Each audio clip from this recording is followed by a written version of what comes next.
today we're joined, very luckily, by the Executive Director of CAMAC, the Corporate and Market Advisory Commission, Executive Director John Kluver. We're also joined with the CEO of the Australian Small Scale Offer Board, ASSOB, Paul Niederer. But if you could do so, would you mind giving us your closing comments? It's for capital raises, what is interesting about it is that you have to look at it really holistically in terms of the market of somebody raising capital. And the complexion often is that when you look at the statistics and the progress of a raise, in the beginning, the first few shares are often taken by people near and dear to the entity, friends, fans, family, and followers. And often, you know, they'll invest more than $2,500 because they know the people, they know the technology, they might live in the same area. There are emotional reasons why they're attached to that particular raising.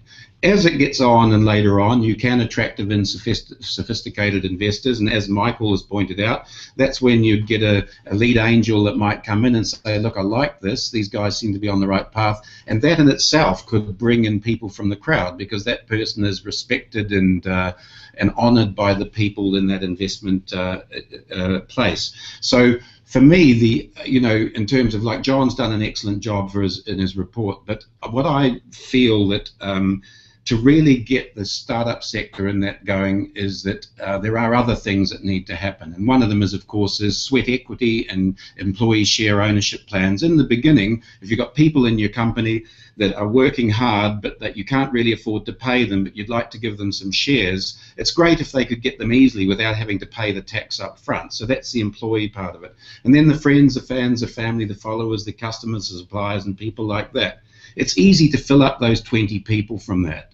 And even if it went to 50 so that they complied with the PTY Limited, it would mean that you could get those people near and dear that knew and understood and honoured the company, that they could come in there and support the growth of it rather than being limited as it is now. And then, of course, later on the crowdfunding people would be invited in because it is recognised as a company that's moving forward, and then later on the angel. So I just think that this part of it was excellently and well done, but in the greater picture, the actual holistic, there's more of a holistic solution to really make it pump so that Australia can really truly deliver startups to the world that can be truly proud of. John, I think you're unmuted now and you should be able to talk. John Kluver here. Just to answer some of the questions, first of all, in relation to the CAMAC report, yes, that is the final CAMAC report. We were advised at the time of the budget that CAMAC was to be discontinued.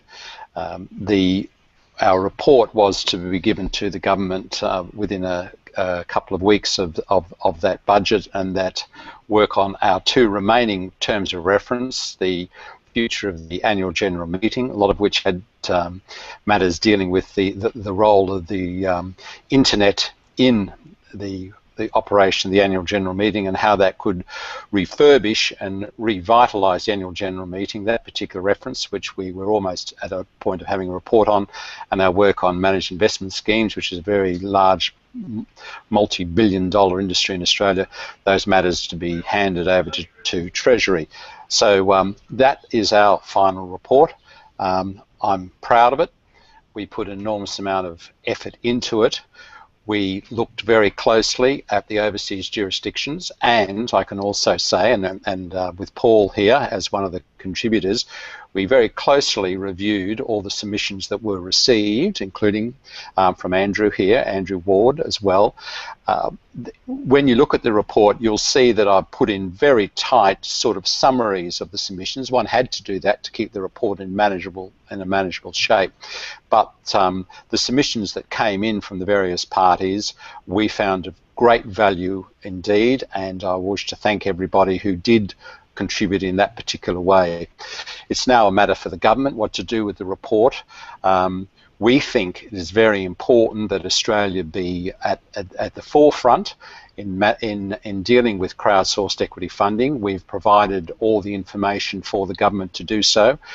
Our original intention was to continue publishing as developments occurred, particularly as Canada reached a final position, which it'll do later this year, and as the SEC came out with it, when the SEC comes out with its final rules to implement crowdsourced equity funding in the US, which it will do later this year, our intention was to publish that and to update the report so that therefore Australia could be at the forefront. However, that won't be the case, and what you see is the final hurrah of CAMAC.